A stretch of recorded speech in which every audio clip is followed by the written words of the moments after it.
Sparks were flying today between Congressman Jerry Connolly and his challenger Keith Fimian. In two separate debates, they sparred over taxes, stem cell research, health care reform, and abortion. But as Peggy Fox reports, it was a question posed after the debate that one candidate did not want to answer.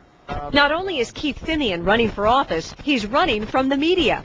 He does not want to answer any more questions about guns or the gun show loophole.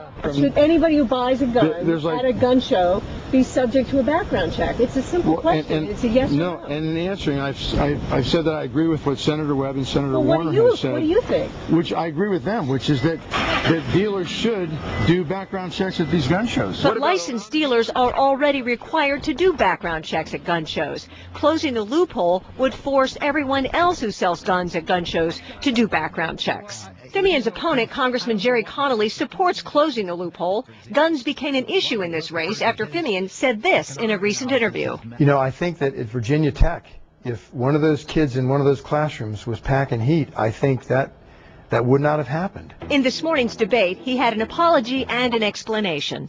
What in the world were you thinking? And what are you going to say to the grieving families in Fairfax with that kind of intemperate and extreme remark? Again, my heart goes out to those poor families. What I meant to say was that had there been security guards on campus, the assailant would have thought twice and it may have been prevented. He showed his true colors.